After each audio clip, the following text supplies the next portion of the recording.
My name is, in Denmark, they call me Kel. In Spain, where I live, they call me Renato, or I pronounce it here, Renato. It's my middle name. And I am a translator and biblical scholar. I'm gay and I'm a Christian. And the subject that I'm going to discuss with you today is when Christianity gets it wrong. I could also choose to call this little presentation When Christianity Becomes a Bully, as you will see shortly. But at any rate, let me stay with When Christianity Gets It Wrong to begin with. I think it's important at this early stage to define a little bit the terms I'm using, the words I'm using, explain them and define them so that we avoid misunderstandings. First of all, Christianity. What exactly do I mean by Christianity? If I myself am a Christian, the basis of Christianity, as I define it, is found in the teachings of Jesus of Nazareth, as recorded in the four Gospels. But in addition to this, the way the word is being used today, Christianity has more than what you find in the four Gospels. There's also a strong element of Christian tradition. And sometimes it overlaps with a similar term, which would be church tradition. So much so that some people humorously use the term churchianity as a mix of church life and Christianity in reference to the established churches. So what I see quite often in my biblical work is a gap, a considerable distance between Christian tradition on the one hand and the teachings of Jesus of Nazareth on the other. And when that gap is great or considerable, there's quite a probability that Christianity is getting it wrong when it moves too far away from the teachings of Jesus of Nazareth. Let me then give you a specific example of what I'm talking about. I'm going to discuss for a little while this whole area called traditionally homosexuality and the Bible. First, let me take the word the Bible. What is the Bible? Well, it's well known that the Bible is a collection of books. Even the very name Bible goes back to Greek biblia, which meant originally books. It has two parts, the older part written in Hebrew, except for a very few pages written in Aramaic, and then the second, newer part, which was written in Greek. So we actually have two different languages operating in the Bible. One, ancient Hebrew, and two, Hellenistic Greek. Neither of the two is spoken today, 2020. Both went extinct centuries ago. And what does that mean? Well, it means in practice, most of us rely on translations to understand actually what the texts are saying. And I will comment on the subject of translation in a few minutes. Now, let us look for a moment at the word homosexuality. It has an important history, and historically, it also became important in recent times. Homosexual belongs to the modern age. It was not coined until well into the 19th century, in 1869, and it happened in Germany. Then it became very popular during the 20th century, so much so that homosexual became like an almost everyday word in the vocabulary of most people. And it now is associated with other similar terms in sexology, such as heterosexual, bisexual, etc. And as I speak, in the year 2020, homosexuality is often almost synonymous with a homosexual relationship, which indeed is a same-sex relationship where you have either two males or two females forming a couple. An interesting thing to note here is that today, equality, socially and legally speaking, has become extremely important in modern legislation. So people forming couples today are expected to have the same rights and obligations. And that is characteristic of homosexual relationships and heterosexual relationships, even in heterosexual marriage. Equality is the name of the game, and it certainly is a defining concept, at least in the Western world. Now, with that in mind, it's important to look at what happened in antiquity. We have quite a different situation there. I would even go as far as to say that all sexual relationships in antiquity, including marriage between men and women, all sexual relationships took place between unequal partners. Inequality was the name of the game. Everything happened within a social structure characterized by a hierarchy. You might even call it a pyramid, where you had a king or emperor on top, and then different social classes, all the way down to slaves at the very bottom. And this is also true of same-sex relationships taking place in antiquity. Again, you find inequality all over the place. When it comes to males, which has been studied more, so I know a bit more about that than about female relationships. When it comes to males, the typical constellation or the typical couple would be pederasty between an adult male and a young teenage boy. And another thing we should really notice is that in antiquity, no culture had a common or blanket term for what we now call same-sex relationships. There is no such word. There are different terms in use all over the ancient cultures for men and for women who form couples, but no blanket term covering both. So when we say homosexual and homosexuality, this is not translatable backwards, as it were. We cannot go back to the ancient texts and insert the term homosexual or homosexuality there, because there is no equivalent anywhere in the Hebrew scriptures, and there is no equivalent in Greek scriptures either. So I will try and stick to, as much as possible, the term same-sex relationships. And even so, we have to be careful, because as I'm trying to stress, in antiquity, all relationships are between unequal partners. So, with all this in mind, you might ask, does it really make any sense then to talk about homosexuality and the Bible? If they are incompatible, which they are incompatible. So that is a very good question. And I will try and answer that now as we go along. Now, given this situation, it really comes as a surprise when you look at the history of the word homosexual in the Bible, that for the very first time ever, in the year 1946, the word homosexuals appears in an English Bible, namely the Revised Standard Version. And since that year, it has spread.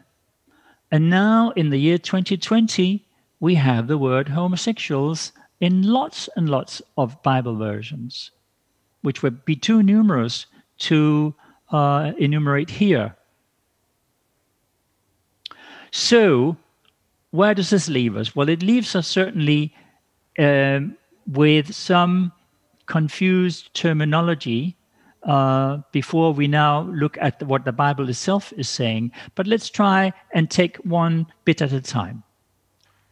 When we go to the Bible and looking for the texts that people usually discuss and comment on, we can divide them into two groups, two sets of texts. One group, Group A, is made up of a series of texts that are unfavorable or considered negative to LGBT lives. Quite often they're referred to as clobber texts, and I sometimes like to call them bullying texts, because they're being used to bash LGBTIQ people over the head with. And then the Group B are favorable or positive texts that present LGBTIQ lives in a much more, in a much warmer, accepting way. Now, when it comes to Group A, the clobber texts or bullying texts, here, this is what church tradition, Christian tradition, has been focusing on for centuries. Primarily, there's 6 texts being pointed out. And I want to say already this early stage that all of them have translation issues in them. They're all difficult to translate, at least in part. The first text I want to mention to you is the creation story in Genesis. It is very often quoted and used against LGBT persons. The language in which it is written is classical Hebrew. And one of the most famous translation issues, but which is rarely discussed as such, is found in Genesis chapter 2, where you find the famous story of Adam's rib. It's a story that has been adopted and propagated and spread around for all this time by church tradition and still is being used. It basically depicts a male Adam who has just been created, who gives up one rib in an operation, out of which the Creator then builds a woman based on this one bone. And all English translations today are talking about the rib in this chapter. However, when you really read the Hebrew carefully, patiently, you have to look long and hard to find that rib because it's not there. The word you do find is not rib, but it's selah, a Hebrew word meaning side. It is applied to all kinds of sides: the sides of a box, side of a table, the side of a room, a building, a hillside, a mountainside. It's a very common word. And you find it right there, that the first human being created is not male, but it's a person with 2 sides. And you might call it, one is male and one is female, and we may choose to call this first person created intersex, to use a modern term. Some time back, it might have been called a hermaphrodite. But that's exactly what we have in the Hebrew. Now, in Genesis 2, then, it's not a rib taken out of this early person, but the 2 sides are becoming separated. From one body, 2 human beings emerge, one male and one female. So it's astonishing to see how Christian tradition has been able to get away with sticking to the myth of Adam's rib for all this time, and is still there. As I'm telling you, most translators and commentators and theologians still discuss Adam's rib as if it were a biblical fact, which it isn't. It's not in the Bible.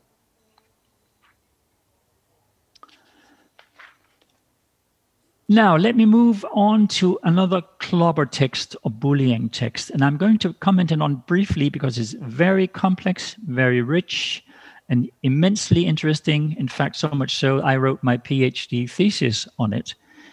But I want to discuss it just briefly because it's one of those texts that you really need to spend some more time on if you are to do it any justice. So I'll just mention briefly.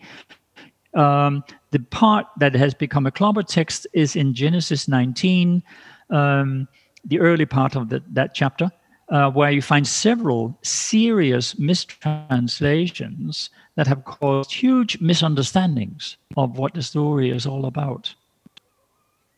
It has had tragic consequences, and too many people have suffered because of these mistranslations, which are still taking place incidentally. But because church tradition has had a monopoly for a long time of interpretation, well, that became the standard version. Their version became the standard version.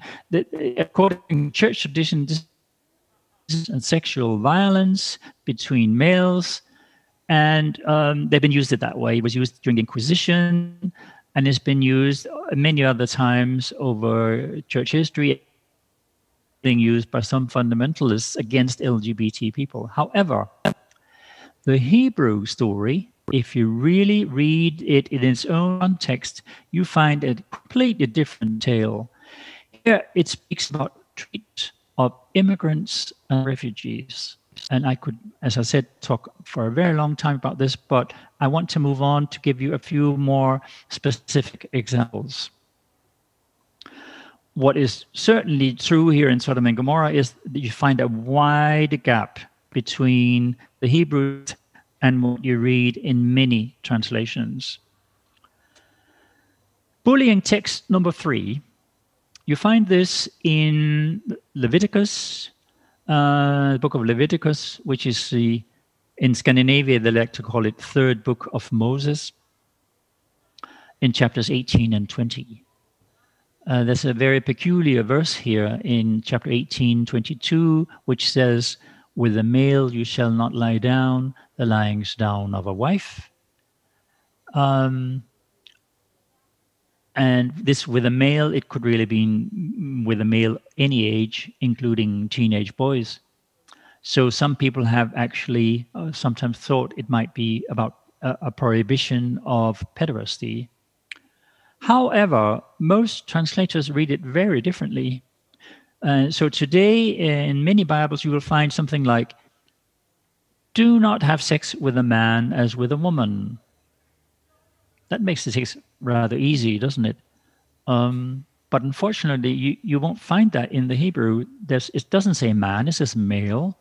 And it doesn't say as with a woman. The words as with are not there, so that nothing is being compared. And woman, well, the word sometimes means woman, but quite often means wife too. So I'll just repeat the original text. The literal translation would be, "With a male you shall not lie down, the lyings down of a wife." And that is now widely discussed. So far I have located 18 different interpretations of this.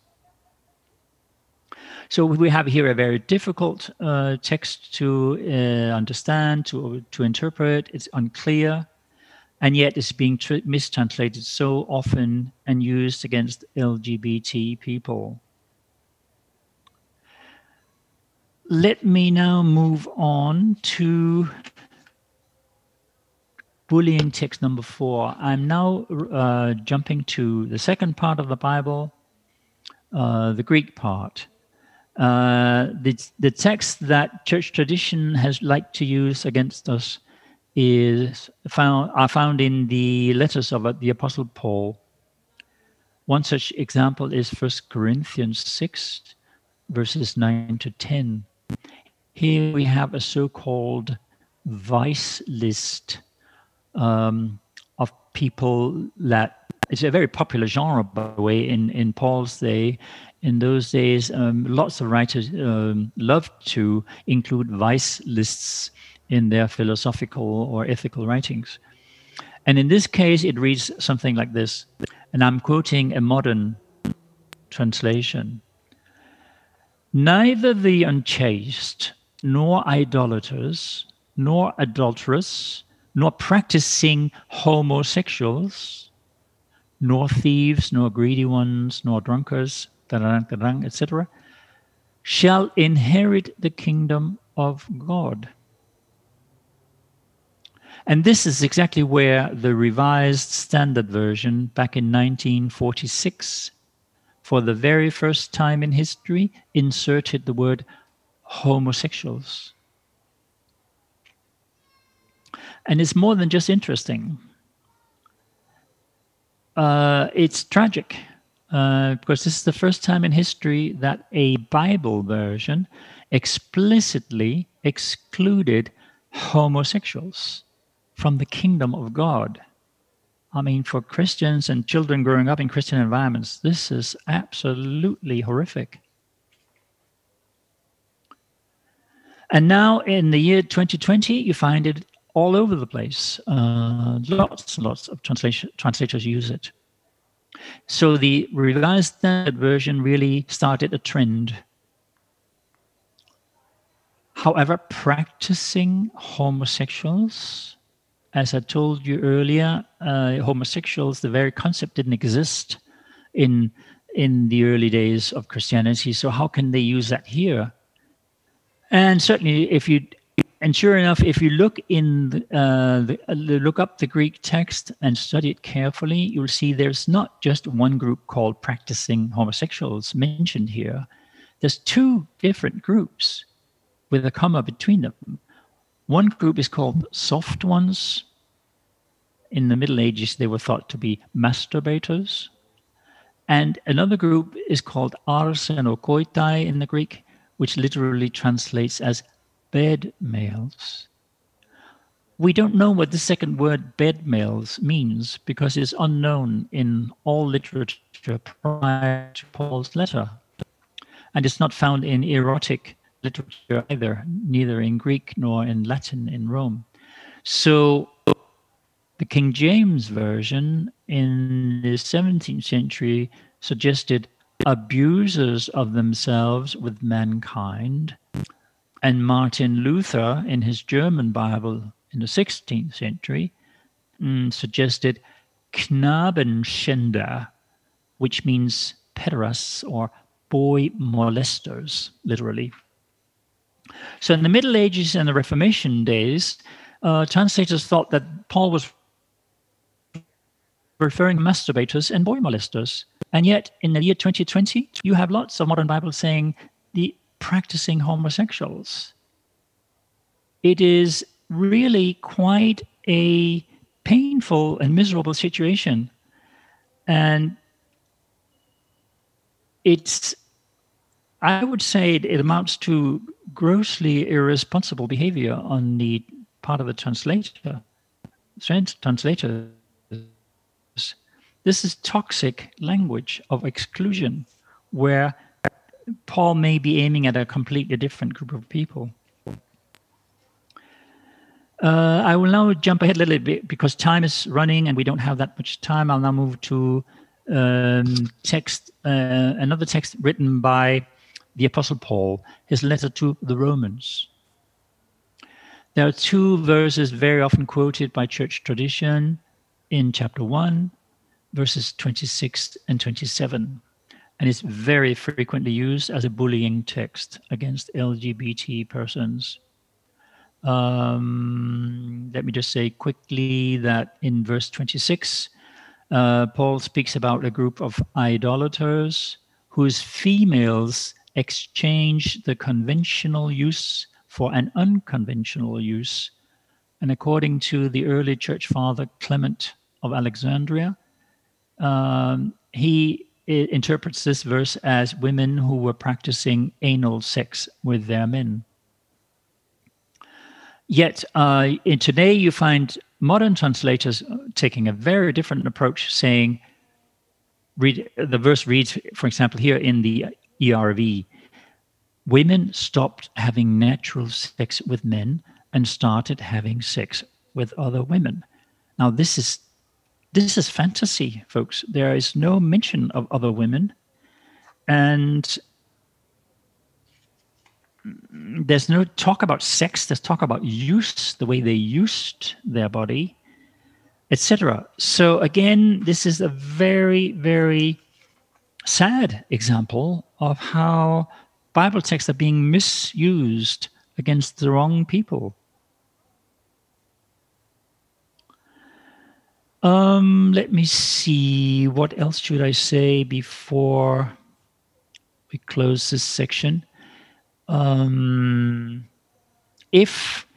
Yes, I think it's important to say, if these texts were to be translated accurately and literally, some of them are really interesting, like the creation story, like Sodom and Gomorrah, and have a lot to say even to people today when we discuss sexual diversity and gender orientation and all the rest of it.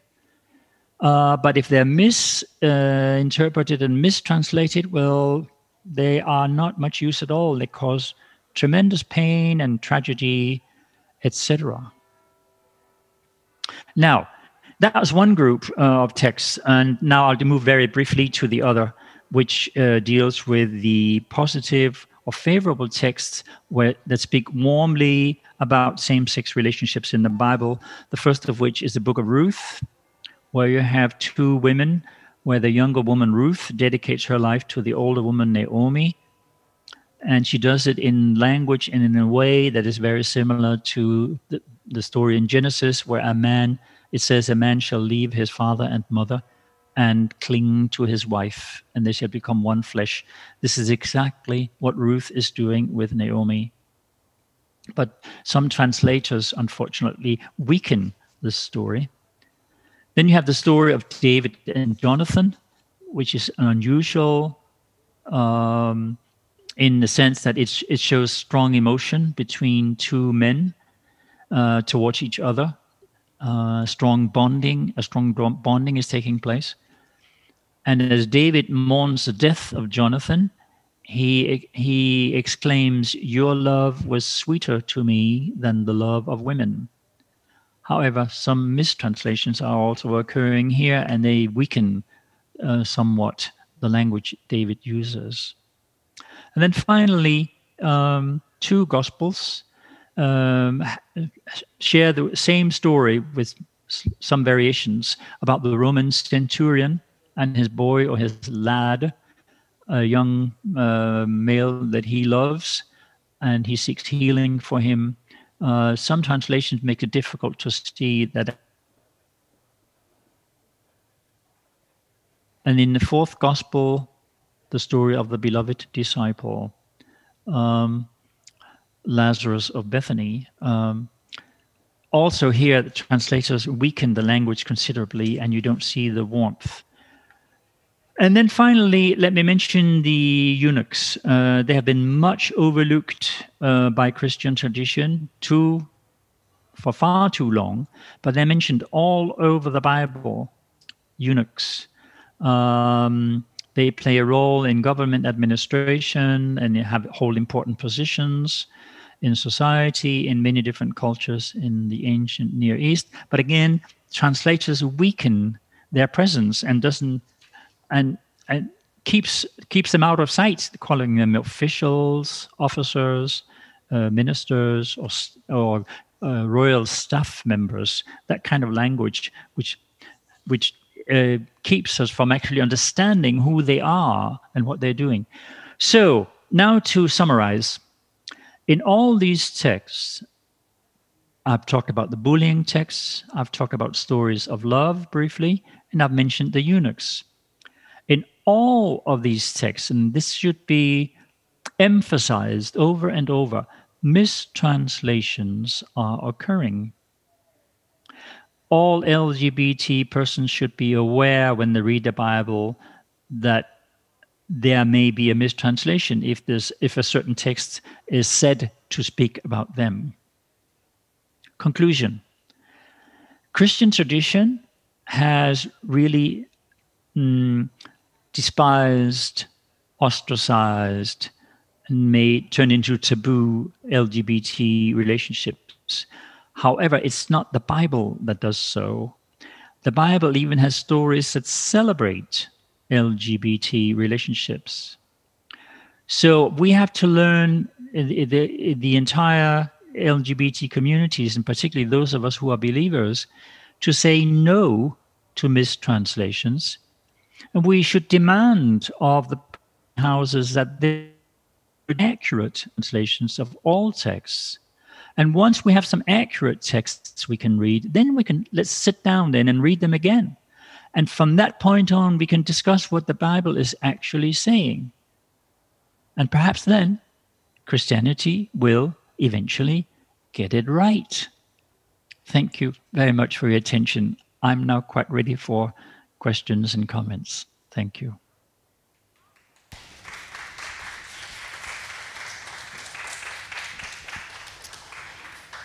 Thank you very much, Kjeld. Is there any questions, any comments?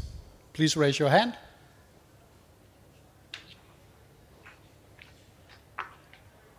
Anyone? Yeah, I'll come right down to you.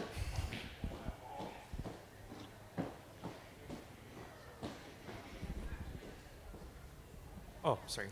Thank you very much. I'm also a Christian and homosexual, and I've been doing a lot of talks in churches here in Denmark with youth groups, trying to explain how my sexuality is and how my belief is.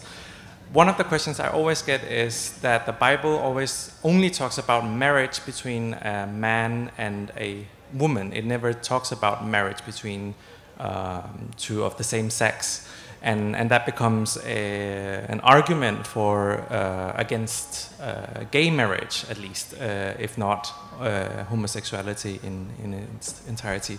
How do you respond to this point? Thank you for that question. It is an important one because we live in a day and age where precisely the institution of marriage is under debate in many parts of the world. Right. I have been thinking a little bit about that same question. One, I think it takes a little while actually to debate it. But that said, I feel there is room for a close same-sex relationship even within the Bible, if you take different passages that point in such directions. One place I like to start is in Genesis 2. Before this early original Adam is being divided, split into two, into male and female, before that, we hear that everything in the creation, certainly all over chapter 1, and God saw it was good. Everything that was created is good. And then we come to chapter 2, and the Creator discovers that this Adam is feeling lonely because all the animals are moving about in couples and enjoying each other's company. And here we have a single human being feeling lonely. And then what is striking, and I was helped by the late Catholic theologian Gareth Moore. He writes about this very interestingly in his book, A Question of Truth, because his interpretation of this story is, okay, so God discovers the loneliness, and it's said in Genesis, and it is not good for the Adam to be alone. So this is the first time in the creation story that something is not good, loneliness. So something has to be done about this. And the first solution proposed by the Creator is presenting, bringing in all the animals and asking the Adam to name them. And thankfully, the Adam has been created in the image of the Creator, so he has enough creativity, as it were, to name all these hundreds and thousands of animals and creatures coming towards him. But the important point here is that he has liberty to choose and select the one animal he feels will fill his void, the gap he feels inside himself, to, as it were, resolve the problem of his loneliness. And none of the animals can do this. But the freedom to choose is there. And so that's the time that the Creator said, okay, I have to do something more radical. And then we have this following story where the Adam is lulled to sleep, and the division, the surgical division of its body then is undertaken, and we have then subsequently male and female. But the interesting thing again is when you look at what happens once the operation is over, and the male part, which then carries on the name of Adam and eventually becomes Adam, but the male, seeing the female, exclaims spontaneously, is not being told, this is now for you, mate, forever after. You'd better accept her. No, he explains spontaneously, this is it. Oh, here she is, as it were. This is bone of my bones and flesh of my flesh. She's one like me. So the interesting situation here is that the Creator is letting Adam choose freely. And when that moment comes, when, now, here it is, well, then that's the right time for him to say, okay, I have a partner now, which is good for me. And so Gareth Moore, I mentioned him in a minute, he then draws this lesson for everyone, that we should not accept any partner that our surroundings try to impose on us. We all have the freedom to choose our partners, and only the day you find a partner who fills the gap of your loneliness, the moment you do that, well, then that's the right partner for you. So that is sort of my. I think we could speak more about this. I don't know if I need to go into any further deep, but that text in itself, for me, speaks volumes. Great. And now I have a question from one of our viewers which is watching online. I'll read the question. As a transgender MTF Christian, thank you for your lecture. Which Bible translation do you consider the most accurate, either English or Scandinavian? Oh, I am always a little bit lost for good answers to that question. Because, why am I saying that? One Bible I kind of like, I use it a lot for the Old Testament texts, is the New Revised Standard Version. It's not perfect, but it's not a bad translation. They have done a pretty good job. New Testament is not too bad, not quite so good as the Old Testament, but let me, I need just to have one single English version, I would recommend that one, the New Revised Standard Version. It's better than, without being perfect, it's better than the New International Version and a few others.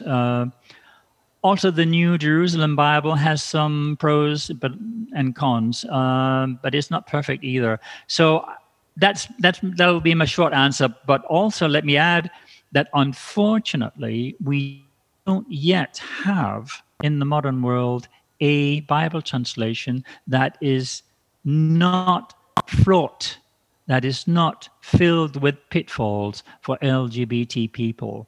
Unfortunately, all of them are children of a long church tradition for whom LGBT issues were taboo. And it shows even today in today's translations. Thank you very much. We have one more question from the room. Hi, thank you. I was wondering, just to play off the last question, you were saying that you have, there are these Bibles that you are recommending. Have you yourself considered making your own that would be an LGBTIA plus like positive Bible or Torah scripture that would maybe cover some of these pitfalls so that there would be an option for letting these translations be more well known? That's a great question. Thank you. What I have done so far, I have been active in biblical studies for the past 18, 19 years, and I'm getting on in years myself.